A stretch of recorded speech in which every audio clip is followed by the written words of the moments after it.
Hey guys, Mark here from Ratings.com, and today we're reviewing the Jaybird Run.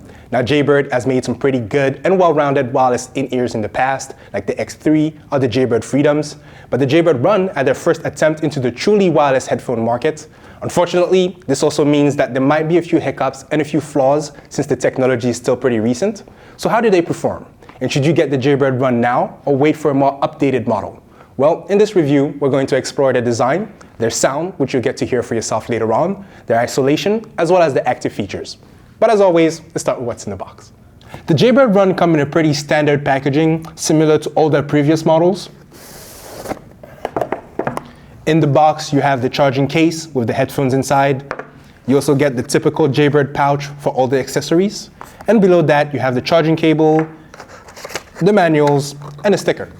In terms of accessories, there are 4 silicone tips and 4 stability fins to help you find the right size for your ears. And lastly, inside the case, of course, the Jaybird Run. Now let's get the box out of the way and talk about the design. So the Jaybird Run are actually decently comfortable for an in-ear. They're quite compact for their size, and they don't stick out of your ears like some of the other truly wireless headphones that we've tested. The buds are super lightweight, so if you get the right combination of tips and stability fins for your ears, you sort of forget that they're even there. However, if you're not a big fan of in-ear designs, then they won't be ideal, and they're still a bit more noticeable in your ears than the Apple EarPods. On the upside, they're a lot more stable, and they're better suited for running and sports. As for the build quality, the Jaybird Run feel rugged and durable, but do not have quite the same polish and style as the AirPods or even the Gear IconX from Samsung. Looking closely, you can see the slight machine finish, but it's not a big deal, and they should be sturdy enough to last you a while.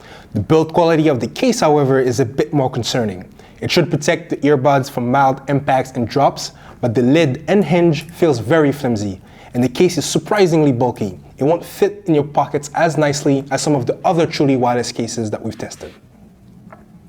Lastly, the control scheme is decent but slightly lacking. The Jaybirds have 2 main buttons on each earbud. You can play pause by pressing the right earbud and skip tracks by tapping twice. The left bud triggers either Google Assistant or Siri depending on the OS. Unfortunately, you can't rewind tracks with a triple tap like on most headphones, and although the buttons themselves are quite responsive and clicky, the layout is not ideal. You have to push the earbuds against the notch of your ear, which is uncomfortable, especially when trying to skip tracks or when pairing if the earbuds are already in your ears. So overall, the Jaybird Run are decently well made and not a bad attempt for Jaybird's first try at a truly wireless design. But the button layout and the case, however, should and could be improved. But for now, let's hop over to one of the test rooms and talk about the sound quality with Sam. The Jaybird Run have a decent sound with a powerful and extended bass. But before discussing them in more detail, let's listen to a recorded comparison between the Jaybird Run, the Jaybird X3, the Apple AirPods, and the Samsung Gear IconX. Just keep in mind that this is a relative comparison and not an absolute one. So if you grab one of these headphones and listen to the same track that we've used here, you probably are not going to hear the same thing.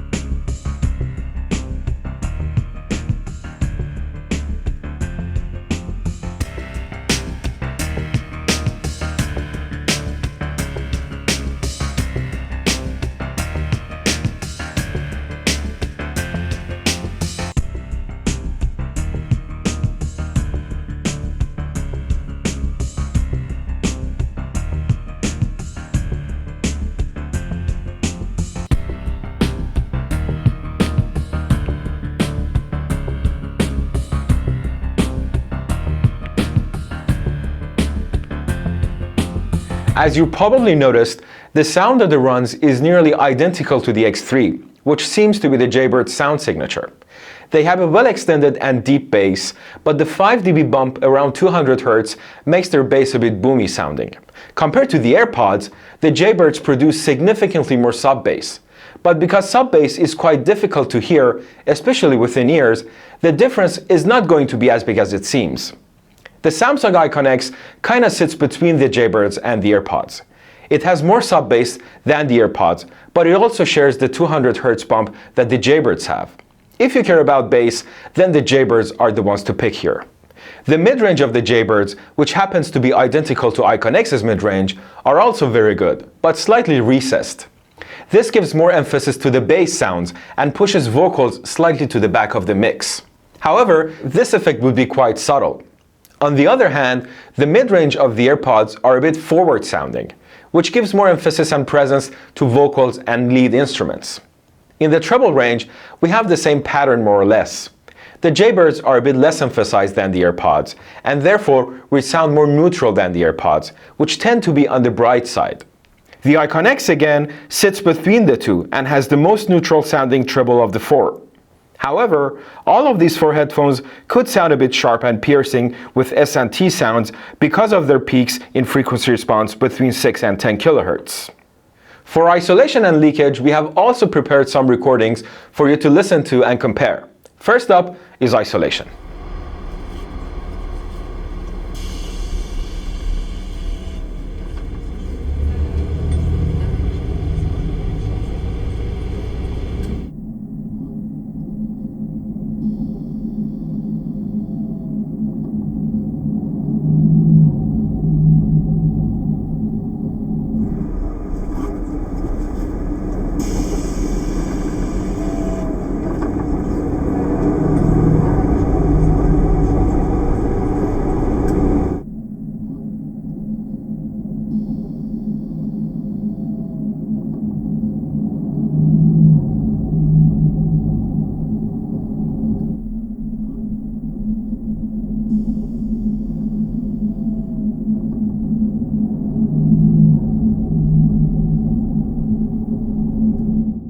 As you hopefully noticed, there is no comparison here really. The Jaybirds and the Samsung, because of their in-ear and close-back design, have a very good isolation, and they even provide about 8 dB of isolation in the bass range, which is very rare among headphones, especially since these don't have active noise cancelling.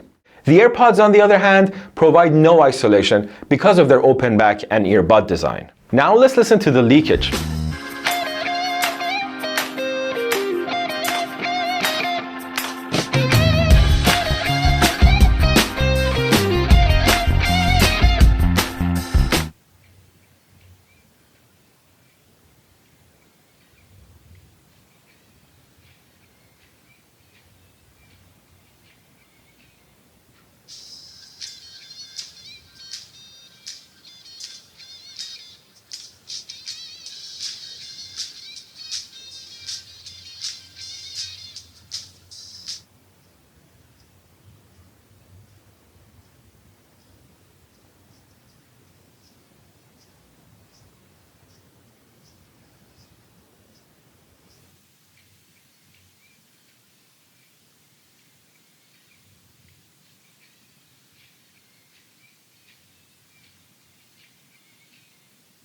Again, as you heard, the closed-back in-ears perform very differently from the open earbuds.